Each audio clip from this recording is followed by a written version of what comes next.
Hi ಎಲ್ಲರಿಗೂ ನನ್ನ ಕಲ್ಪನಾ ಲೋಕ ಯೂಟ್ಯೂಬ್ ಚಾನಲ್ಗೆ ಆತ್ಮೀಯವಾದ ಸ್ವಾಗತ. ಯಾರಾದರೂ ಹೊಸದಾಗಿ ಕತೆಗಳನ್ನು ಕೇಳ್ತಿದ್ರೆ ಸಬ್ಸ್ಕ್ರೈಬ್ ಆಗಿ ಕತೆ ಕೇಳಿ. ಕತೆಗಳು ನಿಮಗೆ ಇಷ್ಟ ಆದರೆ ಕಮೆಂಟ್ ಮಾಡಿ, ನಿಮ್ಮ ಆತ್ಮೀಯರಿಗೆ ಶೇರ್ ಮಾಡಿ. ಕವಲುದಾರಿ ಕತೆಯ ಮುಂದುವರೆದ ಸಂಚಿಕೆ. ಪ್ರತಿನಿತ್ಯದಂತೆ ಅದೇ ಅಲಂಕಾರದಲ್ಲಿ ಮನೆಯ ಮುಂದೆ ಕುರ್ಚಿಯ ಮೇಲೆ ಕುಳಿತು ಅಲ್ಲಿ ಕೆಲಸ ಮಾಡುವ ಆಳುಗಳಿಗೆ ಹಣ ನೀಡುತ್ತಿದ್ದಳು ರುದ್ರಾಣಿ. ಇನ್ನು ಅವಳ ಮಗ ಪುಟ್ಸ್ವಾಮಿ ಅವಳ ಪಕ್ಕ ಕುಳಿತು ಪುಸ್ತಕದಲ್ಲಿ ಪ್ರತಿನಿತ್ಯದ ಕೆಲಸ ಲೆಕ್ಕ ಬರೆಯುವುದರಲ್ಲಿ ನಿರತನಾಗಿದ್ದನು. ಅವನು ಓದಿರುವುದೇ 7ನೇ ತರಗತಿ. ವಿದ್ಯೆ ಅವನ ತಲೆಗೆ ಹತ್ತಲಿಲ್ಲ.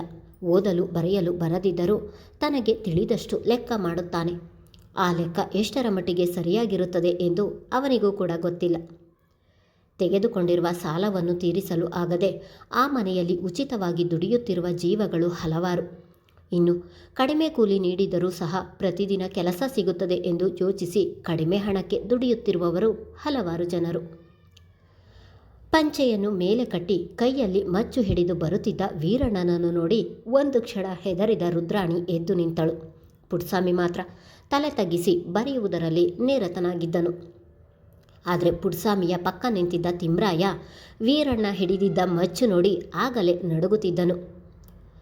ವೀರಣ್ಣ ರುದ್ರಾಣಿಯ ಮನೆಯ ಬಾಗಿಲಿಗೆ ಎಂದಿಗೂ ಬಂದಿರಲಿಲ್ಲ. ಅಮ್ಮ ಮಗನ ಎದುರು ನಿಂತು ಮಾತು ಕೂಡ ಆಡಿರಲಿಲ್ಲ.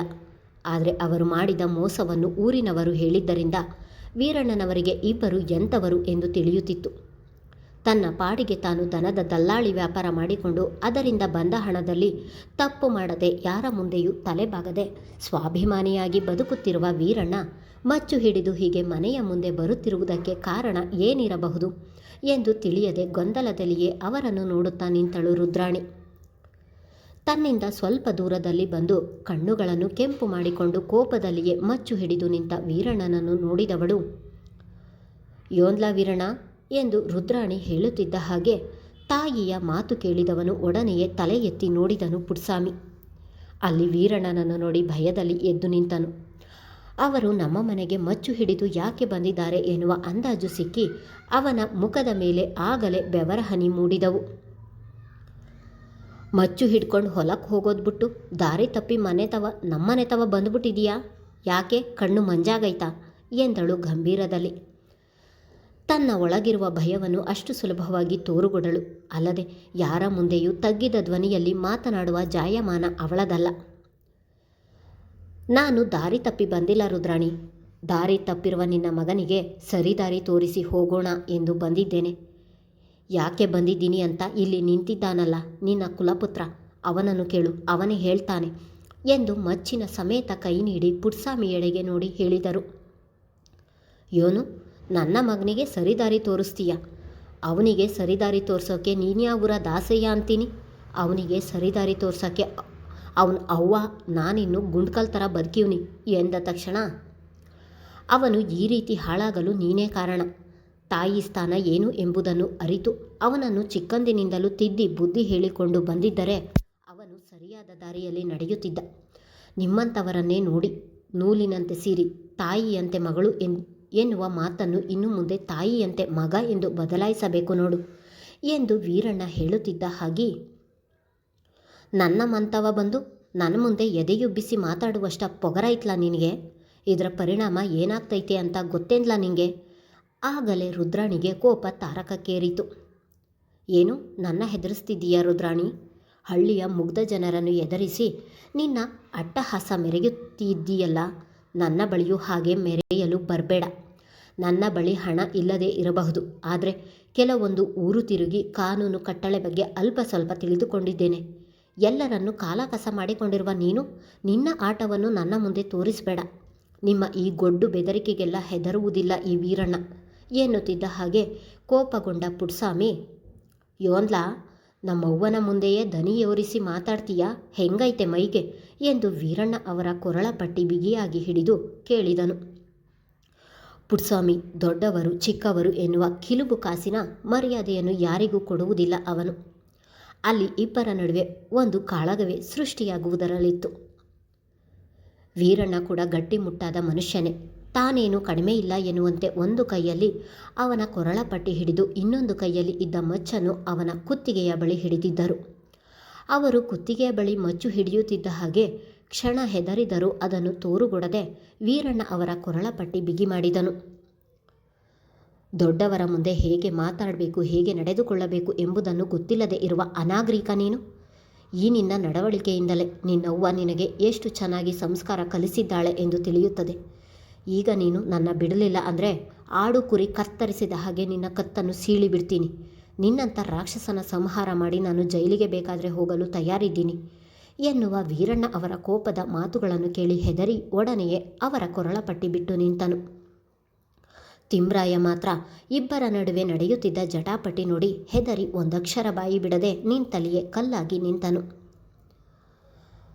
ಅವನು ಹೆದರಿ ಕೊರಳ ಪಟ್ಟಿ ಬಿಟ್ಟು ನಿಂತಿದ್ದನ್ನು ನೋಡಿದವರು ಒಳಗೆ ನಕ್ಕು ಮಚ್ಚಿನ ಹಿಡಿತ ಬಿಗಿ ಮಾಡುತ್ತಾ ಅವನ ಕುತ್ತಿಗೆಗೆ ಮಚ್ಚನ್ನು ಇನ್ನೂ ಒತ್ತಿ ಹಿಡಿದು, ಊರಿನಲ್ಲಿರುವವರು ಕೆಲವು ಹೆಣ್ಣು ಮಕ್ಕಳ ಜೀವನ ಹಾಳು ಮಾಡಿದ್ದು ಸಾಲದು ಅಂತ ಆ ಚಿಕ್ಕ ಹುಡುಗಿ ಭೂಮಿಯ ಮೇಲೆ ಕಣ್ಣಾಕಿದ್ದೀಯಾ?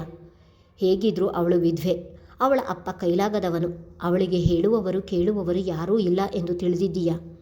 ಅವಳಿಗೆ ನಾನಿದ್ದೀನಿ, ಚೆನ್ನಾಗಿ ಕೇಳಿಸಿಕೊ. ಇನ್ನೊಂದು ಸಲ ಭೂಮಿಗೇನಾದರೂ ತೊಂದರೆ ಕೊಟ್ಟರೆ ಈ ಬಾರಿಯ ಹಾಗೆ ನಿನ್ನ ಬಳಿ ಮಾತನಾಡುತ್ತಾ ನಿಲ್ಲುವುದಿಲ್ಲ. ಬರ್ತೀನಿ, ನಿನ್ನ ಕತ್ತು ಕತ್ತರಿಸಿ ನೇರವಾಗಿ ಪೊಲೀಸ್ ಠಾಣೆಗೆ ಹೋಗ್ತೀನಿ ಎನ್ನುತ್ತಿದ್ದ ಹಾಗೆ ಇನ್ನೂ ಬೆವತು ಹೋಗಿದ್ದನು ಪುಟ್ಸ್ವಾಮಿ. ಅಲ್ಲಿ ಕೆಲಸ ಮಾಡುವವರು, ಕೂಲಿ ಹಣ ತೆಗೆದುಕೊಳ್ಳುತ್ತಿದ್ದವರು ಎಲ್ಲರ ಮುಖ ಅರಳಿತು. ಎಲ್ಲರೂ ಪುಟ್ಸ್ವಾಮಿಯ ಸ್ಥಿತಿ ನೋಡಿ ಒಳಗೊಳಗೆ ಖುಷಿ ಪಡುತ್ತಿದ್ದರು. ಅಲ್ಲಿ ಬಾಯಿ ಬಿಟ್ಟು ನಕ್ಕರೆ ಅವರಿಗೆ ಉಳಿಗಾಲವಿಲ್ಲ ಎಂಬುದನ್ನು ಅಲ್ಲಿ ಎಲ್ಲರೂ ಚೆನ್ನಾಗಿ ಅರಿತಿದ್ದಾರೆ. ಕೆಲವು ನಿಮಿಷಗಳ ನಂತರ ಪುಟ್ಸ್ವಾಮಿಯ ಕೊರಳಿನಿಂದ ಮಚ್ಚನ್ನು ಹಿಂದಕ್ಕೆ ತೆಗೆದವರ ನೋಟ ಈಗ ರುದ್ರಾಣಿಯ ಕಡೆಗೆ ಹರಿಯಿತು. ನನ್ನ ಮಗನಿಗೆ ಸರಿಯಾದ ದಾರಿ ತೋರಿಸಲು ಗುಂಡ್ಕಲ್ ಥರ ಇದ್ದೀನಿ ಅಂದ್ಯಲ್ಲ, ಇನ್ನು ಮುಂದೆ ಆದರೂ ಅವನಿಗೆ ಸರಿಯಾದ ದಾರಿ ತೋರಿಸಿ ಬುದ್ಧಿ ಹೇಳು. ಇಲ್ಲದಿದ್ದರೆ ನಿನಗೂ ನಿನ್ನ ಮಗನಿಗೂ ಒಟ್ಟಿಗೆ ಸೇರಿ ಚಟ್ಟ ಕಟ್ತೀನಿ ಎಂದು ಹೇಳಿದವರು ಅಲ್ಲಿಂದ ಹೋಗಿದ್ದರು. ವೀರಣ್ಣನ ಧೈರ್ಯ ನೋಡಿ ಅಲ್ಲಿದ್ದವರೆಲ್ಲ ವೀರಣ್ಣನ ಮೇಲೆ ಮೆಚ್ಚುಗೆಯ ನೋಟವನ್ನು ವ್ಯಕ್ತಪಡಿಸಿದರು. ಜೀವನದಲ್ಲಿಯೂ ಅಷ್ಟೇ, ನೋವನ್ನು ತಿಂದು ನಾವು ಬಾಗುತ್ತಲೇ ಇದ್ದರೆ ನಮ್ಮ ಮೇಲೆ ಸವಾರಿ ಮಾಡುವವರೇ ಹೆಚ್ಚು. ಆದರೆ ನಾವು ತಪ್ಪು ಮಾಡದೆ ಅವರ ಮೇಲೆ ತಿರುಗಿ ಬಿದ್ದರೆ ಅವರೇ ತೆಪ್ಪಗಾಗಿ ನಮ್ಮಿಂದ ದೂರ ಉಳಿಯುತ್ತಾರೆ. ವೀರಣ್ಣ ಹೋದ ತಲೆ ನೋಡಿಕೊಂಡು ಮಗನ ಬಳಿಗೆ ಬಂದ ರುದ್ರಾಣಿ ಮಗನ ಕೆನ್ನೆಗೆ ಜೋರಾಗಿ ಬೀಸಿ ಹೊಡೆದಿದ್ದಳು. ರುದ್ರಾಣಿ ಮಗನ ಕೆನ್ನೆಗೆ ಹೊಡೆಯುತ್ತಿದ್ದ ಹಾಗೆ ತನ್ನ ಕೆನ್ನೆಗೆ ಏಟು ಬಿದ್ದಂತೆ ಭಾಸವಾಗಿ ಒಡನೆಯೇ ತನ್ನ ಕೆನ್ನೆಯ ಮೇಲೆ ಕೈ ಇರಿಸಿಕೊಂಡನು ತಿಮ್ರಾಯ. ಅವ್ವ, ನಾನೇನು ಮಾಡೀವ್ನಿ ಅಂತ ನಂಗೆ ಹೊಡಿತಿದೀಯಾ ಎಂದು ಚುರುಗುಡುತ್ತಿದ್ದ ತನ್ನ ಕೆನ್ನೆಯ ಮೇಲೆ ಕೈ ಇರಿಸಿ ಹೇಳಿದನು. ಇವತ್ತು ನಿನ್ನಿಂದ ಹಾದಿಲಿ ಬೀದಿಲಿ ಹೋಗೋವನೆಲ್ಲ ನಮ್ಮಂತವ ಬಂದು ಬಾಯಿಗೆ ಬಂದಂತೆ ಮಾತಾಡಂಗಾಗದೆ. ಇವತ್ತು ನಿನ್ನಿಂದ ನನ್ನ ಎಂತೆಂಥ ಮಾತಂದ ಆ ವೀರಣ್ಣ. ಬುಡಕಲ್ಲ, ಆ ವೀರಣ್ಣನ ನಾನು ಸುಮ್ಕೆ ಬುಡಕಲ್ಲ ಎಂದು ಹಲ್ಲು ಕಡಿಯುತ್ತಾ ಹೇಳಿದಳು. ಆ ವೀರಣ್ಣನ ಕೈಲಿ ಮಚ್ಚು ನೋಡಿ ಈಟಗಂಟ ಸುಮ್ಕಿದ್ದು ಅವನು ಹೋದ್ಮ್ಯಾಕೆ ಈ ಯವ್ವ ಹಿಂಗೆ ಆಡ್ತಾಳಲ್ಲ, ಆ ವೀರಣ್ಣ ಇದ್ದಂಗೆ ಹಿಂಗೆ ಮಾತಾಡಿದರೆ ಯವ್ವ ಆ ಮಚ್ಚು ಇವತ್ತು ರಕ್ತ ಕುಡ್ದಿರೋದು ಎಂದು ಮನದಲ್ಲಿ ಹೇಳಿಕೊಂಡಿದ್ದನು ತಿಮ್ರಾಯ. ಭೂಮಿ ಭೂಮಿ ಎಂದು ಕೂಗುತ್ತಲೇ ಒಳ ಬಂದಿದ್ದನು ಕರ್ಣ. ಒಳಗಿನಿಂದ ಹೊರಗೆ ಬಂದವಳು ಅಲ್ಲಿ ಕರ್ಣನನ್ನು ನೋಡಿ, ಕರ್ಣ, ನಿಂಗೆ ಎಷ್ಟು ದಿನ ಹೇಳಿವ್ನಿ, ಒಳಗೆ ಬರಬೇಕಾದ್ರೆ ಹೀಗೆ ಕೂಗ್ಕೊಂಡು ಬರಬೇಡ, ನಿಧಾನಕ್ಕೆ ಬಾ ಅಂದರು ನನ್ನ ಮಾತು ಕೇಳಕ್ಕಿಲ್ಲ ನೀನು ಎಂದು ಗದರಿದಳು ಭೂಮಿ. ಅವಳ ಮಾತಿಗೆ ತಲೆ ಕೆರೆದುಕೊಂಡವನು, ಅಯ್ಯೋ ಆ ವಿಷಯ ಬಿಡು ಭೂಮಿ, ಅಪ್ಪ ಇವತ್ತು ಆ ಪುಟ್ಸ್ವಾಮಿಯ ಮನೆಗೆ ಹೋಗಿ ಅವನಿಗೆ ಸರಿಯಾಗಿ ಬೈದು ಬಂದ್ರಂತೆ. ಅವನು ಇನ್ಮೇಲಿಂದ ನಿನ್ನ ತಂಟೆಗೆ ಬರುವುದಿಲ್ಲ ಎಂದು ಹೇಳಿದವನ ಮಾತನ್ನು ಕಣ್ಣರಳಿಸಿ ನೋಡುತ್ತಿದ್ದವಳು, ಕರ್ಣ, ಯೋನಿ ಹೇಳ್ತಿದೀಯ ನೀನು? ವೀರಣ್ಣ ಮಾವ ಆ ಪುಟ್ಸ್ವಾಮಿಗೆ ದಿಟ್ವಾಗ್ಲೂ ಬೈದು ಬಂದವರ ಎಂದು ಕಣ್ಣರಳಿಸಿ ಕೇಳಿದಳು. ಹೌದು ಭೂಮಿ, ಅಲ್ಲಿಗೆ ಅಪ್ಪ ಮಚ್ಚು ಕೂಡ ತಗೊಂಡು ಹೋಗಿದ್ರು.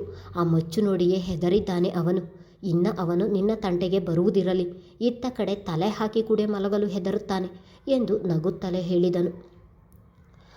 ಅವನ ಮಾತು ಕೇಳಿ ಅಲ್ಲಿಯೇ ಇದ್ದ ಪದ್ದಣ್ಣ ಅವರಿಗಂತೂ ಹೇಳತಿರದ ಸಂತೋಷವಾಗಿತ್ತು. ತನ್ನ ಮಗಳನ್ನು ಜೋಪಾನ ಮಾಡಲು ನನ್ನನ್ನು ಬಿಟ್ಟರೆ ಬೇರೆ ಯಾರೂ ಇಲ್ಲ ಎಂದು ತಿಳಿದಿದ್ದವರಿಗೆ ವೀರಣ್ಣ ಅವರು ಆ ಪುಟ್ಸ್ವಾಮಿಯನ್ನು ಹೆದರಿಸಿ ಬಂದಿರುವುದನ್ನು ನೋಡಿ ನನ್ನ ಮಗಳನ್ನು ಜೋಪಾನ ಮಾಡುವವರು ಇದ್ದಾರೆ ಎಂದುಕೊಂಡು ಖುಷಿಪಟ್ಟಿದ್ದರು. ಆದರೆ ಈ ವಿಷಯ ತಿಳಿದ ಕಲಾವತಿಗೆ ಭಯ ಆವರಿಸಿತು. ವೀರಣ್ಣ ಅವರ ಬಗ್ಗೆ ತುಂಬ ಚೆನ್ನಾಗಿ ಅರಿತಿದ್ದಾಳೆ.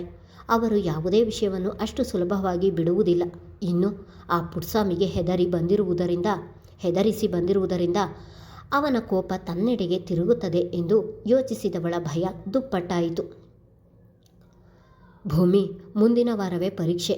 ನಾನು ಹೇಳಿದಷ್ಟು ಪ್ರಶ್ನೆಗಳನ್ನು ಕಲಿತಿದ್ದೀಯಾ ಅಲ್ವಾ ಎಂದನು ಕರ್ಣ. ಹೌದು ಕರ್ಣ, ಎಲ್ಲನೂ ಕಲ್ತಿದ್ದೀನಿ. ಆದರೆ ನನಗೆ ಆ ಇಂಗ್ಲೀಷು ಅರ್ಥವೇ ಆಗಾಕಿಲ್ಲ ಎಂದಳು.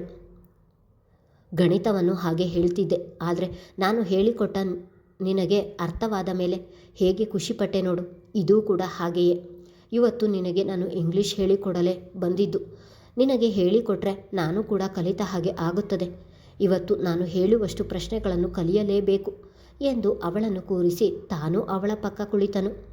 ಭೂಮಿಗೆ ಇಂಗ್ಲೀಷ್ ಕಬ್ಬಿಣದ ಕಡಲೆಯಂತಾಗಿತ್ತು. ಏನೇ ಮಾಡಿದರೂ ಅವಳಿಗೆ ಅರ್ಥವಾಗುತ್ತಿರಲಿಲ್ಲ. ಆದರೂ ಕರ್ಣನ ಬಲವಂತಕ್ಕೆ ಅವನ ಮುಂದೆ ಓದಲು ಕುಳಿತಳು. ಮುಂದುವರಿಯುವುದು. ಕಥೆಯ ಬಗ್ಗೆ ಮುಕ್ತವಾಗಿ ನಿಮ್ಮ ಅಭಿಪ್ರಾಯ ತಿಳಿಸಿ. ಧನ್ಯವಾದಗಳು.